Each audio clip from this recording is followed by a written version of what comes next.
What is going on, guys? Solid Nate Money here, back with another stock market video. Today's a pretty important day. Today is rate hike day. It is March, I don't even know, man. Is it the 16th, I think? March 16th, 2022, Wednesday. I know it's Wednesday. But it's rate hike day. Federal Reserve is going to hike rates, and everyone's expecting a 0.25% hike, or they say 25 basis points, same thing. And I think that's going to happen. I highly doubt they're going to do any more or less. Honestly, if they do any more or less, the stock market's going to go freaking crazy. It's going to go down if they do anything different than that. So they have to do it. They're going to hike rates by 0.25%.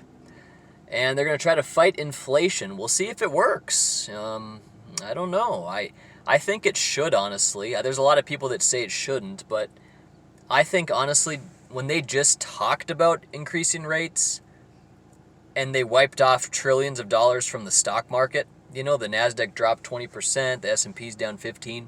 They wiped out so much money, I think everything's going to cool down. I lost a lot of money. I don't have a lot of money available. Like, I was living such the high life, guys. I had so much money, I was like, maybe I should just buy a house so I'm closer to work. Well, things are different now. I'm like, I just need to survive right now. I'm just trying to survive and get through this freaking bear market because my portfolio took an absolute beating. I played things not the right way. My order's coming here. Hold on just a second, guys. 1 second. Hi. Thank you very much. Don't worry. We're not going to stop. We're not going to stop taping. But yeah, I took a beating in this market, so I'm not looking to spend a lot of money. I'm in survival mode, and I'd imagine there's a lot of people just like that were living high. They had a lot of money. Guys, every day it was up. I was up at least $1,000 a day, more like $10,000 a day. It was crazy. Like every day your account went up and up and up and up, and it was like you just had all this money, and you felt like, wow, I can just do anything, I was considering, like I said, buying a house, and I guess I'm glad I didn't. At the same time, it'd be really great to have assets like a house right now. I do not own a house. I have a condo, actually. So at least I have a piece of property. But single-family housing is just what you want to be in. Unfortunately, you're paying that interest expense and that taxes that just never go away. Taxes are like a rent payment. You get nothing out of it, It's just something you got to pay every year. But if you own a condo, you got to pay that too. There's no way to escape it. If you live in an apartment, you're paying indirectly property tax. So it's just a cost that you have to pay, unfortunately. But single-family housing has been great. It's awesome to have a good chunk of money in a hard asset like that. But I, unfortunately, have very little money in real estate. Almost all my money's in the stock market, and it's just very fickle, I've had some great stocks, and I've had some really shitty stocks. I had Netflix, and I got screwed on Netflix. I got screwed on Facebook. I got screwed on Affirm. Affirm really killed me, man. Oof, I got killed on that. So, yeah, I think that's... Oh, and GameStop. GameStop has been really getting me, guys. That's been brutal.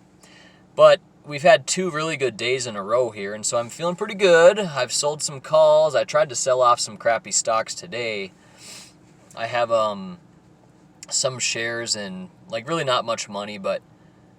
Yeah, it adds up, though. I have Sundial Cannabis Growers or something. They're like a company that, they have weed and liquor. And honestly, they actually make money. They've actually reported earnings per share. Can you believe it? And they're a 50-cent stock, but the risk is that they might have to do a reverse stock split. And we all know what happens when reverse stock splits happen. The stock just gets crushed. It plummets. Opposite of a regular stock split, where stocks typically rally in anticipation of the split. If you do a reverse stock split, you're going to kill the stock, and so that's what's probably going to happen there. I'd like to get out of there. I have way too much of it. Then I have just some other crappy stocks like Super League Gaming. I don't know how I even got involved. I know they're related to GameStop. There was rumors that GameStop might acquire them, and so that's why I bought it, because I was like, oh, wow, let me get in on this, and it was a hot stock for a while, but that's a piece of crap. Although I looked at their numbers today, and they are getting better. Their losses are narrowing, so I thought, maybe I should just hang on to this piece of garbage, but that's a 90-some million dollar company. It sucks. I'd like to have real great stocks, and I do. I have Johnson & Johnson, I have McDonald's, I have Coke, I have Pepsi, I have Chevron and Exxon and LMT. That's it's a defense stock. I can't even think of what the hell the whole thing is called. Lockheed Martin, right? And, you know, I mean, I have Apple too, and I got a lot of great stocks, but, you know, I got a lot of garbage in there too. Like, GameStop's been murdering me. They report earnings tomorrow too, so let's see what happens. I don't know, man. Every time GameStop reports earnings, they get slaughtered. So, see if this time's any different. At least it's really low now compared to where it used to be. It was up at 220, and now it's down to like 86 or something. So, at least it's a lot lower. Maybe there'll be some protection from the downside there just because it's a lot lower. But anyway, guys, really quick, my summary of all this stuff that I just kind of rambled on about and just kind of said a lot of stuff is I'm still very cautious on this stock market. We're starting the rate hike cycle. We don't know exactly how far they're going to go with it.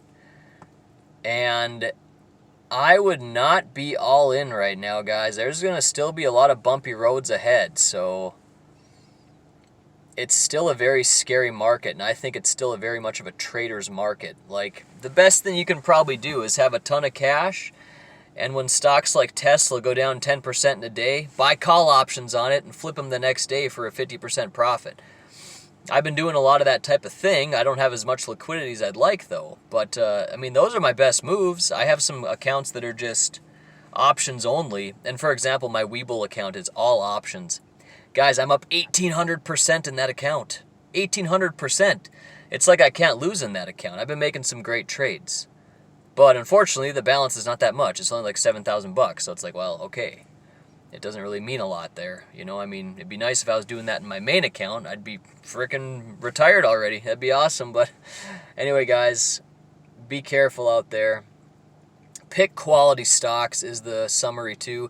My dad's been talking to me about his portfolio, and he's been doing great. I mean, man, he just has the best stocks in the world, you know, dividend paying stocks, and he's been doing fine. He's probably down 5% for the year or something. I mean, he's been killing the market.